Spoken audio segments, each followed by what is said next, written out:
patria que tiene los sueños tan altos como el vuelo del cóndor andino, el ave voladora más grande del planeta, y la fascinación del diminuto picaflor, el único pájaro del mundo con la capacidad de volar hacia atrás. Nuestras montañas, coronadas con nieves eternas, son las más cercanas al Sol, pues se yerguen en el equinoccio del planeta. Frente a las costas del Ecuador continental se encuentran las Islas Encantadas de Galápagos, donde Charles Darwin sustentó su teoría de la evolución de las especies. Una parte de la selva amazónica, el más grande pulmón del planeta, también forma parte de Ecuador. Allí ustedes podrán encontrar en tan solo 1 hectárea de terreno más especies de árboles que en toda América del Norte. En este fascinante país vivimos cerca de 13 millones de seres humanos, entre ellos 14 nacionalidades indígenas: quichua de la Amazonía, Awá, Chachi, Épera, Sáchila, Andoa, Xiguar, Guarani con al menos 2 clanes en aislamiento voluntario, los Tagaeri y Taromenani, Siona, Cofán, Secoya, Shuar, Zápara y Achuar, además de la diversidad de pueblos pertenecientes a la nacionalidad quichua: Pasto, Otavalo, Natahuela, Caranqui, Cayambi, Saraguro, Palta, Cañari, Izapincha, Tomabela, Salasaca, Chibuleo, Huaranca, Panzaleo, Puruá, Manta, Huancavilca y nación originaria Quitucara, y junto a ellos afrodescendientes, montuyos de la costa, cholos de la península de Santa Elena, todos herederos de culturas milenarias, con muchas lenguas aborígenes, inmensos saberes ancestrales, por lo que Ecuador, con su nueva constitución del año 2008, fue declarado país plurinacional y multiétnico. Somos una república plurinacional y multiétnica. Gente hermosa y única, con todos los colores en la piel, con el alma abierta a las hermanas, a los hermanos de la tierra. Gente cariñosa, de corazón generoso, que por mi intermedio les da la bienvenida y les invita a que se sientan como en su casa. Todo esto, diferentes regiones naturales, playas, montañas, selvas, islas, pueblos, etnias, culturas, lenguas, todo esto en un territorio de 256.370 kilómetros cuadrados. Es decir, Ecuador es de los 17 países megadiversos del planeta, pero con territorio tan pequeño es el país megadiverso más compacto del planeta y uno de los más etnodiversos y uno de los poquísimos países que aún mantienen grupos humanos no contactados. Sin lugar a dudas, por su diversidad y ubicación geográfica, Ecuador es el ecocentro del mundo. Tan solo visitando Ecuador, con el debido respeto a nuestros hermanos latinoamericanos presentes, pero tan solo visitando Ecuador, ustedes podrán en 7 días conocer toda América Latina. Playas, montes, selvas, islas y lo más importante, la gente. Somos un pueblo de paz. Para nosotros el ser humano, su bienestar, su desarrollo equitativo, su buen vivir, el suma causal de nuestros pueblos ancestrales, constituyen principio y fin de nuestra acción de gobierno. Soy el primer presidente economista de la historia del Ecuador, pero atentos, a pesar de eso soy una buena persona. Muchos de ustedes son mayores que yo, y por experiencia, sino también por formación académica, seguramente entienden mejor que yo la importancia y las potencialidades de la OPEP. No pretendo darles una disertación al respecto, pero sí compartir mi fascinación, que como economista siempre he tenido con la OPEP, ya que por primera vez en la historia de la humanidad, con la fuerza de la Unión de Países Productores, se lograba someter al omnímodo poder de las compañías transnacionales. En efecto, no olvidemos que antes de la creación de la OPEP, las compañías transnacionales, las famosas 7 hermanas, imponían unilateralmente los precios a nuestros países. Porque ahí nos habló de foros internacionales para lograr consenso, con todos juntos, etcétera, ¿no? Ahí sí era unilateralmente que se imponían los precios. Precisamente la reducción unilateral de precios del petróleo venezolano por parte de las transnacionales en 1959 y una nueva reducción unilateral generalizada en agosto de 1960 es lo que determina que en septiembre del mismo año el gobierno de Irán invite a Irak, Kuwait, Arabia Saudita y Venezuela a reunirse en Bagdad para discutir la reducción de precios del crudo, siendo esta primera conferencia la génesis de la organización, ya que se estableció oficialmente la OPEP como una entidad intergubernamental permanente. Muchas veces me da esta vergüenza ajena el infantilismo de la economía ortodoxa, que asume el análisis económico en un vacío de fuerzas y pretende que el desarrollo es básicamente un problema técnico. El desarrollo es un problema esencialmente político, es decir, dependiente de las relaciones de poder nacionales y planetarias. Y lo que logró la OPEP fue justamente cambiar en forma dramática esas asimétricas, injustas relaciones de poder prevalecientes en esa época. Es un camino que deberíamos seguir en muchos otros aspectos, desde banano hasta minoría, los países en desarrollo, para que los intereses del capital internacional estén sometidos a las necesidades de nuestros pueblos y no nuestros pueblos y sociedades sometidos a ese capital y aquella pretendida entelequia llamada mercado. Gobernar al mercado, ese es el desafío, y no que el mercado nos gobierne. Ecuador fue miembro pleno de la OPEP desde 1973, pero suspendió su participación a petición propia desde el 31 de diciembre de 1992, precisamente con el inicio de la larga y triste noche neoliberal que vivió el país, que rechazaba todo lo que fuera acción colectiva y escapara a la lógica del mercado. Dejaba todo en manos de ese mercado, como árbitro supremo de todas las dimensiones de la vida humana. Esa larga y triste noche terminó en enero del 2007 con nuestro gobierno, por lo que en la tercera cumbre de presidentes de la OPEP en Riad, Arabia Saudita, en noviembre del mismo año, el Ecuador ingresó nuevamente a la organización como miembro pleno. El señor secretario, es nuestro gobierno y el pueblo ecuatoriano el que agradece a la OPEP por habernos recibido nuevamente dentro de la organización. En dicha reunión, Riad, Arabia Saudita, noviembre del 2007, además de recalcar la necesidad de políticas concertadas para mantener los precios, uno de los objetivos de la OPEP, que había sido bastante debilitado en los últimos años, precisamente por la arremetida neoliberal.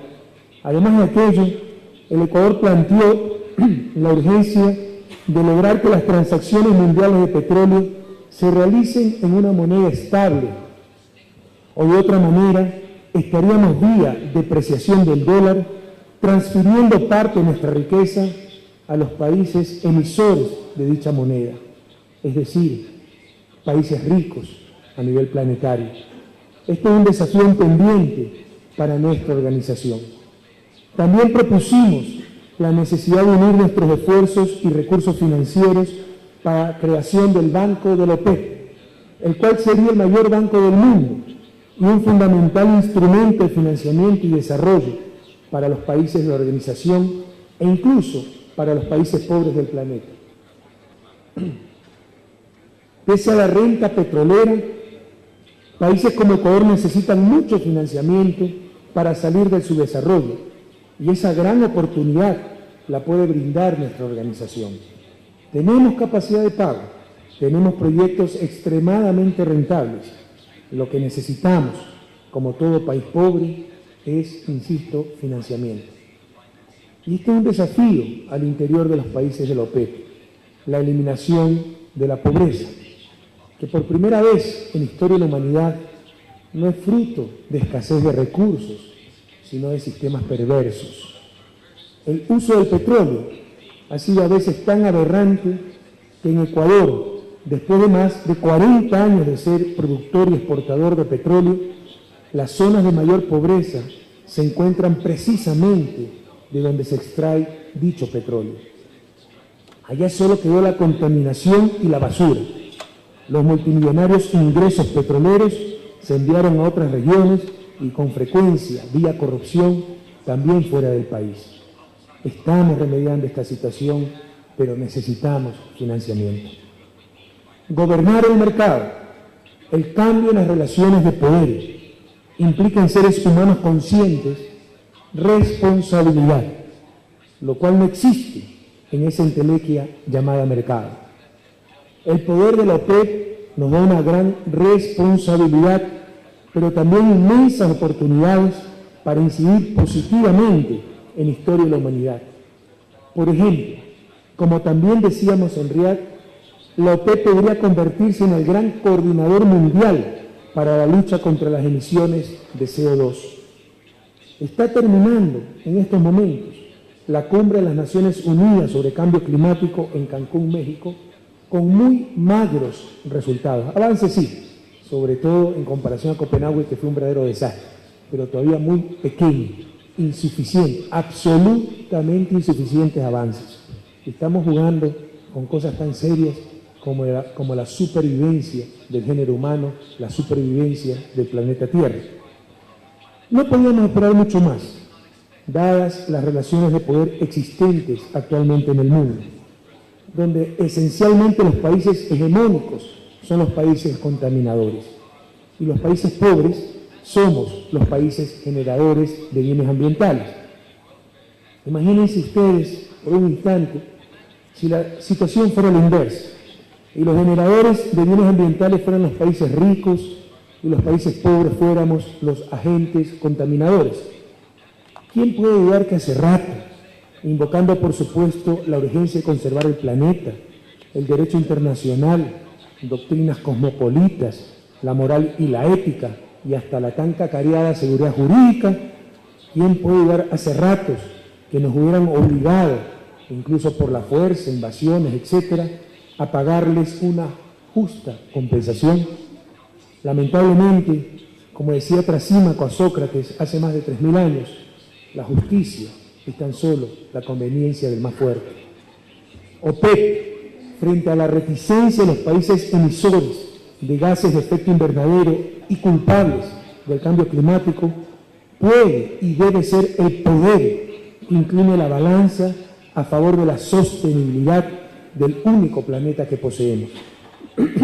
Es cuestión de poder, y la OPEP tiene la fuerza para hacer el bien, la oportunidad histórica para mostrar el liderazgo global en asuntos de sostenibilidad.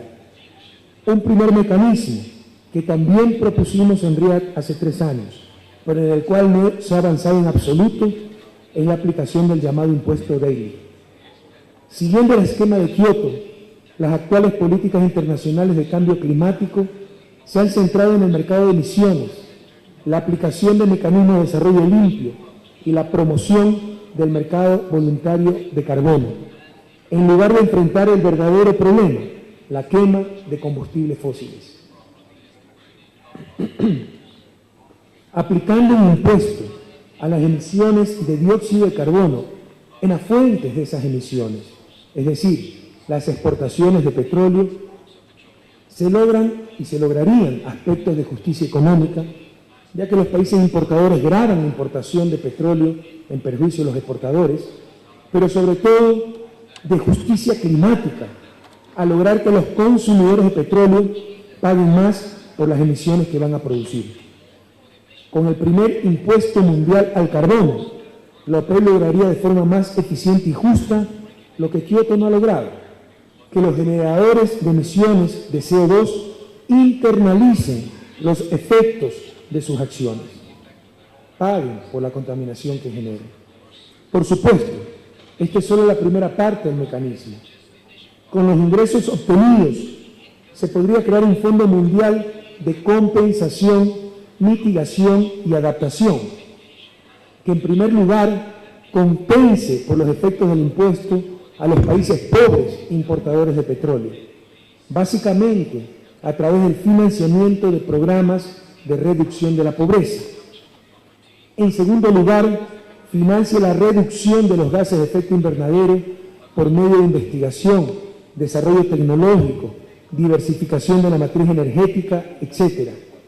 Y en tercer lugar, ayude a los países pobres a enfrentar los efectos del cambio climático en aspectos tales como control de inundaciones, gestión de riesgos, etc. Insisto, con el poder de nuestra organización, la OPEP puede hacer muchísimo más que Kioto, RED, que las Naciones Unidas para la sostenibilidad del planeta. Con la producción de la OPEP y los precios actuales del crudo, un impuesto de apenas el 5% sobre el valor de las exportaciones petroleras generaría más de 40.000 millones de dólares anuales. La OPEP sentaría un precedente único al dar respuestas efectivas a los desafíos más importantes y urgentes del siglo XXI, la pobreza, el cambio climático y el desarrollo sostenible. Funcionarios del gobierno ecuatoriano presentarán este día una propuesta única en el mundo, la iniciativa Yasuní-TT, la cual busca dejar bajo tierra un 20% de las reservas ecuatorianas de petróleo en una de las áreas más biodiversas del planeta, a cambio de una contribución de los países desarrollados que, reconociendo su corresponsabilidad, deben aportar con al menos la mitad de las ganancias que el Ecuador recibiría si explotara dicho petróleo. Como manifestó nuestro querido amigo Miguel de Escoto, en ese momento presidente de la Asamblea General de la ONU, la iniciativa Yasuní-TT es la propuesta más concreta de la historia para bajar de la retórica a los hechos en cuanto a la lucha contra el cambio climático. El fondo generado por el impuesto DELI podría financiar también esta clase de iniciativas y revolucionar los intercambios internacionales, al permitir convertir muchos países, sobre todo los que están en vías de desarrollo, de economías extractivistas a exportadores de servicios ambientales. Me explico. Se ha reconocido que los incentivos de Kioto fueron insuficientes, ineficientes e injustos. Por ejemplo, en temas de reforestación, el sistema premiaba a los países que reforestaban, pero impedía compensar a los países que no habían deforestado y cuyos bosques ya estaban almacenando CO2. Por ello, actualmente se discute el mecanismo RED, emisiones reducidas por deforestación evitada, para compensar a los países en desarrollo por el valor del carbono almacenado en sus bosques, para evitar de esta forma la deforestación y dar un atractivo financiero al manejo forestal sostenible. Aunque son pasos importantes, los cuales apoyamos en Cancún, esto es todavía insuficiente, ineficiente e incluso inconsistente. Son remiendos ante la ausencia de un concepto que define exhaustivamente qué es lo que hay que compensar. La idea de compensar la deforestación evitada, así como la forestación, así como la reducción de emisiones por la construcción de una hidroeléctrica, etc., están incorporadas en un concepto global, el de emisiones netas evitadas. Emisiones netas evitadas son las emisiones que, pudiendo ser realizadas en la economía de cada país, no son emitidas, o las emisiones que, existiendo dentro de la economía de un país, son reducidas. Por lo tanto, es el balance neto de emisiones el compensable. El concepto permite conciliar las compensaciones iniciales de Kioto, así como del mecanismo RED.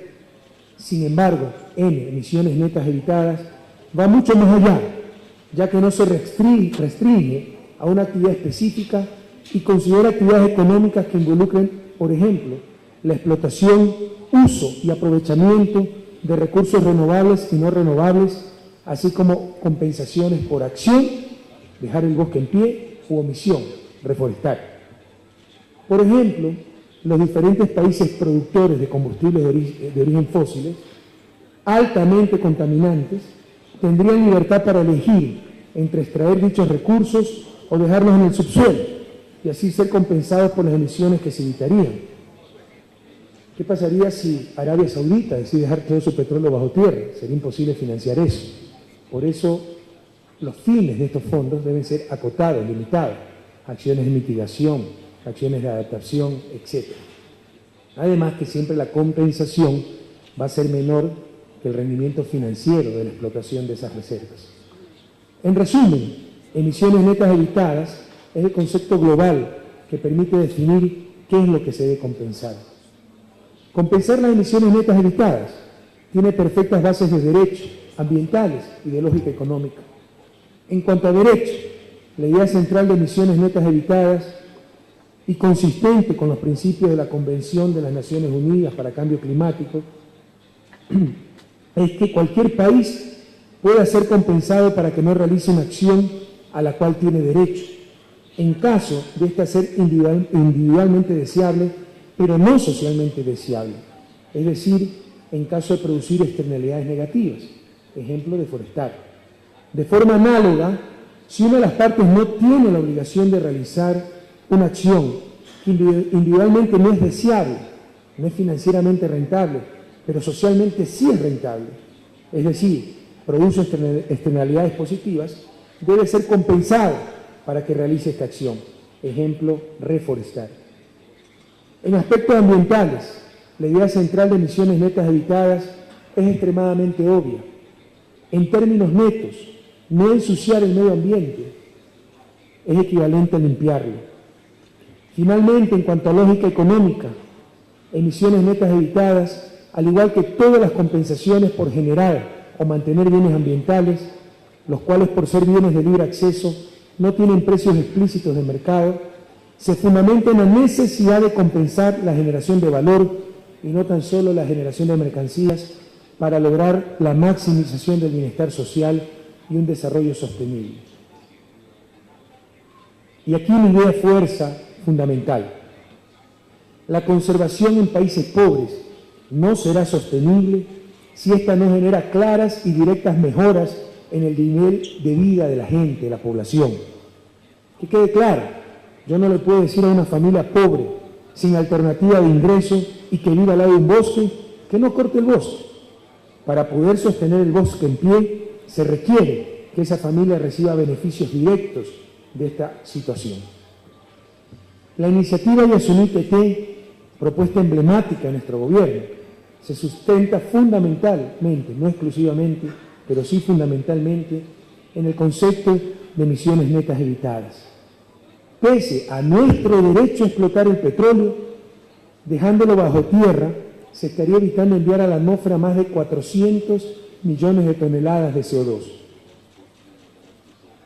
Los recursos que se obtengan de la iniciativa se depositan en un fideicomiso administrado por el Programa de Naciones Unidas para el Desarrollo e irán a proyectos de mitigación y adaptación al cambio climático. También es importante recalcar que el principal contribuyente es el propio Ecuador, porque para el país lo más conveniente en términos financieros es explotar ese petróleo, que con los precios actuales, el valor actual neto de esas reservas superan los 7 billones de dólares, y vaya si nos hacen falta esos billones para el desarrollo del país. Además, estamos hablando de la región más megadiversa del planeta. Al permitir dejar ese petróleo bajo tierra en el Parque Nacional Yasuní, estamos conservando una de las regiones megadiversas, o la región más megadiversa del planeta, evitando posibles contactos con grupos en aislamientos voluntarios, guardando, preservando una de las regiones con mayor sensibilidad ecológica del mundo. Los recursos naturales no renovables, estimados amigos, son de propiedad de nuestros pueblos. Nadie ha creado en la historia de la humanidad una sola gota de petróleo. Ya está creado ahí y tiene una renta natural. Son de propiedad en nuestro país, de todos los ecuatorianos y de todas las ecuatorianas. Y en consecuencia son propiedades la representación legítima de esos ecuatorianos, que es el Estado ecuatoriano, el cual ahora controla los recursos petroleros garantizando la distribución equitativa de la renta petrolera. Desde esta perspectiva, llevamos adelante un proceso de renegociación y modificación de los contratos petroleros y los pasamos de participación, es decir, prácticamente los campos eran de las empresas, el Estado muchas veces no podían ingresar y nos daban una participación en los ingresos petroleros, en la producción petrolera más exactamente, que en promedio, hasta antes de nuestro gobierno, no superaba el 20% de la producción.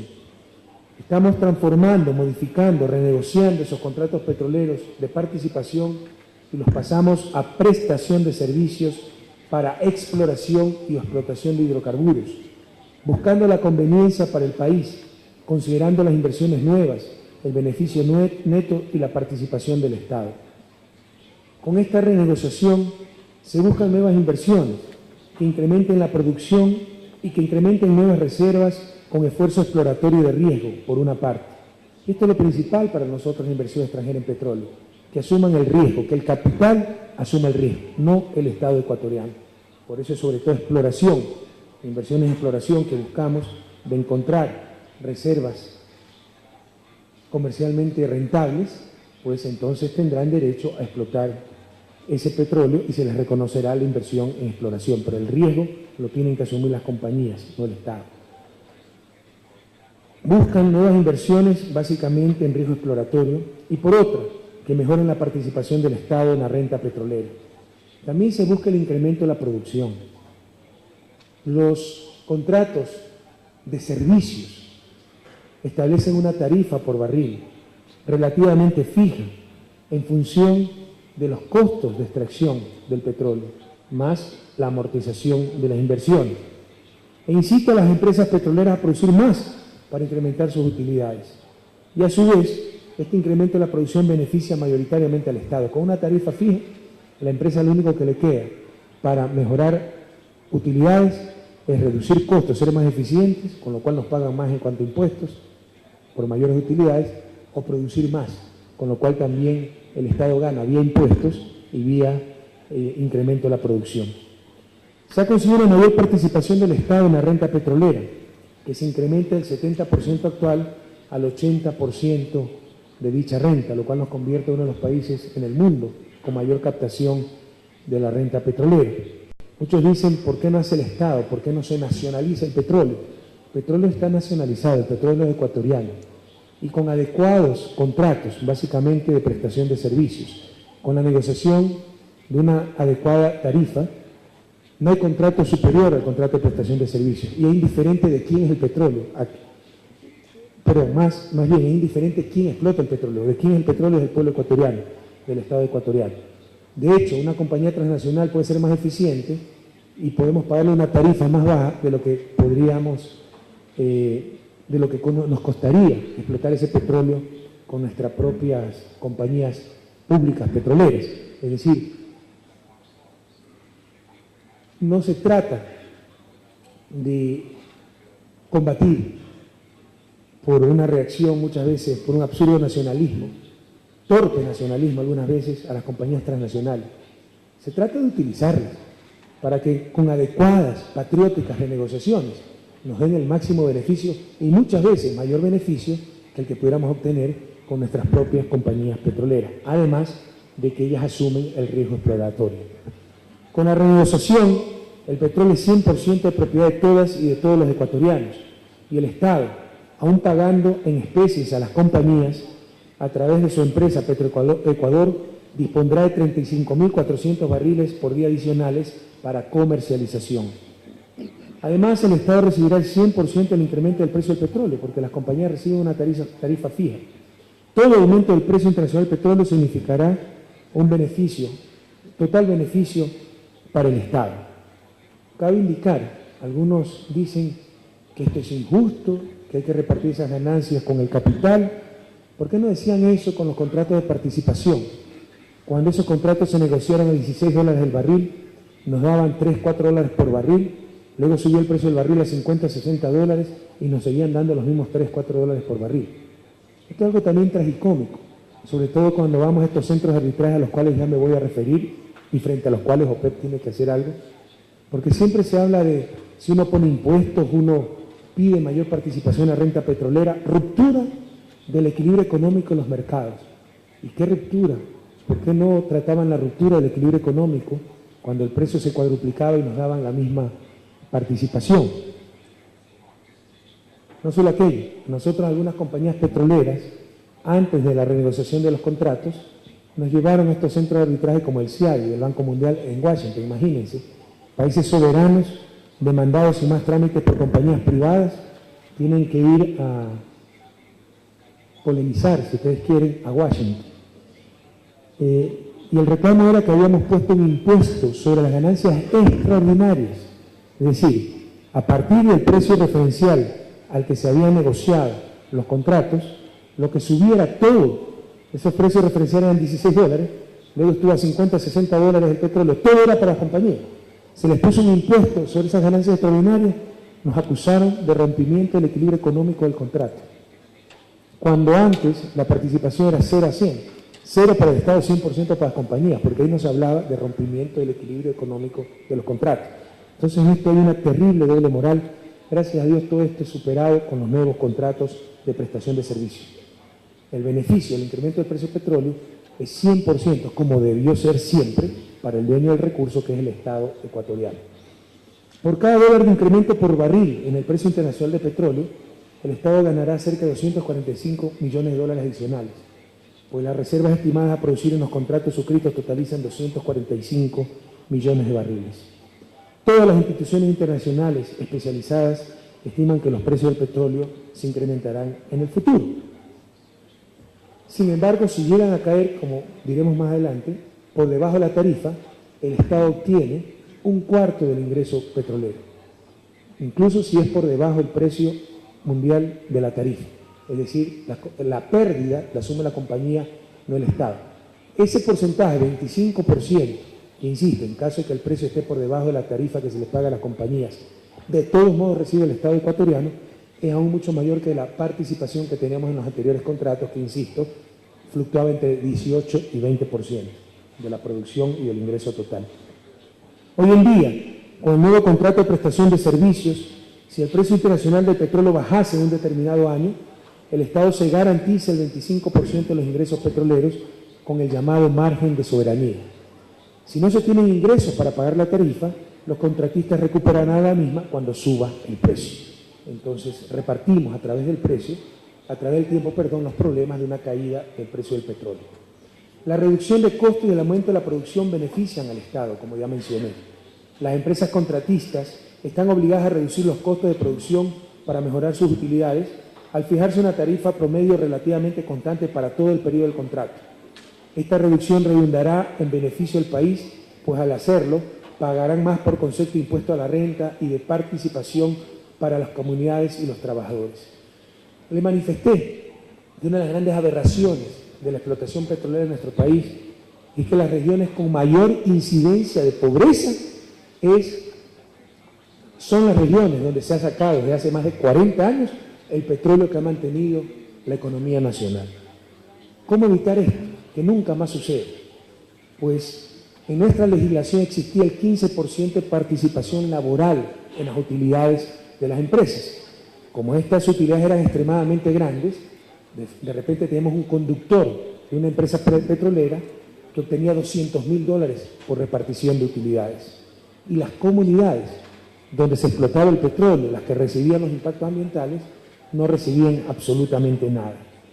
Ahora, con la nueva Constitución, la nueva Ley de Hidrocarburos en los nuevos contratos, ese 15% de participación laboral se reduce al 3% para los trabajadores y el restante 12% va directamente para el desarrollo de las comunidades donde se realizan los proyectos.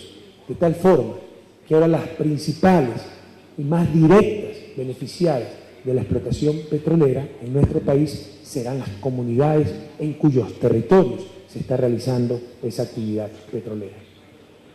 Actualmente, por todas partes existen los famosos tratados de protección recíproca de inversiones, que permiten que cualquier empresa transnacional, sin agotar las instancias judiciales de un país, por ejemplo aquí en América, Si ustedes quieren llevar a la Corte Interamericana de Derechos Humanos de la OEA, de la Organización de Estados Americanos, un caso de atentado a derechos humanos, tienen primero que agotar las instancias jurídicas del respectivo país. Acá no. En defensa del capital se puede ir directamente. El capital con más derechos que los seres humanos. Cualquier empresa transnacional, sin agotar las instancias judiciales de un país, puede llevar un Estado soberano ante tribunales como el CIAD, el Centro de Arbitraje del Banco Mundial en Washington, como ya mencioné anteriormente. Pero estos tribunales, imagínense ustedes, no solo pueden juzgar si se aplicó adecuadamente la ley o no. Por ejemplo, nosotros hemos tenido que declarar la caducidad de contratos petroleros por claras transgresiones a la ley ecuatoriana por parte de ciertas compañías. Estas nos han llevado al CIAD, a estos centros de arbitraje, pero no con el argumento de que no cometieron una infracción o que la sanción estaba estipulada en la ley, es decir, no con el argumento de que se rompió la ley, sino con el argumento de que la ley es demasiado severa. Y estos centros de arbitraje pueden juzgar la ley de un país soberano. Por ejemplo, que sí hubo tal infracción, pero la pena es demasiado dura para la infracción y ustedes tienen que pagarle tanto a la compañía por haber declarado, por ejemplo, la caducidad de sus contratos. Imagínense, centros de arbitraje juzgando las leyes de un país soberano. Normalmente estos tratados de protección recíproca de inversiones, como su nombre lo indica, establecen obligaciones recíprocas entre los estados que lo firman. Estas compañías son compañías norteamericanas. Pregunto yo si Estados Unidos estará dispuesto a que un tribunal internacional juzgue sus leyes. No solo las leyes sobre el capital, ¿no?, sino las leyes sobre derechos humanos. Por ejemplo, juzgue que la pena de muerte no es factible en un mundo civilizado y obliga a cambiar esa ley en Estados Unidos. Para Estados Unidos es inaceptable, ¿verdad? Pero eso es lo que están haciendo con nuestras leyes. Y insisto, jamás lo va a aceptar Estados Unidos en ese marco de reciprocidad que establecen estos tratados de protección de inversiones. Estos tribunales están autorizados a cuestionar y a tomar decisiones y emitir fallos por encima de la legislación soberana de un país e incluso por encima de fallos ya emitidos por las cortes de un país. Hace poco, una compañía transnacional que se ha dado la ingrata tarea de perseguir al país, bombardearlo con juicios, porque ellos tienen un juicio de comunidades de la Amazonía por la contaminación que realizaron hace años.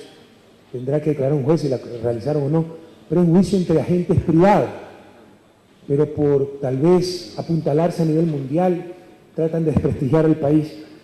Nos metió un juicio por haber demorado la aplicación de justicia. Es cierto, nuestros tribunales se demora en aplicación de justicia.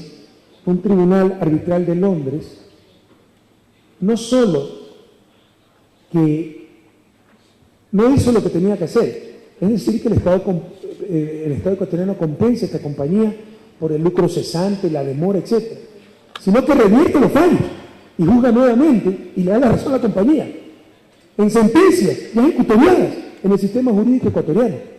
Imagínense si les pasa eso a sus países. Nuevamente, esto en el marco de estos tratados de protección recíproca de inversión. Imagínense si Estados Unidos alguna vez va a aceptar aquello, que un tribunal le revierta una sentencia de sus cortes. Pero todo esto están haciendo estos tribunales abusivos. Además, la simetría era impresionante, ¿no? Estos tribunales juzgaban las leyes demasiado severas para las compañías, pero nunca juzgaban las leyes demasiado beneficiosas para las compañías, dictadas por gobiernos entreguistas, o el rompimiento, como ya manifesté anteriormente, del tan cacareado equilibrio económico de los contratos cuando estos eran favorables a las transnacionales.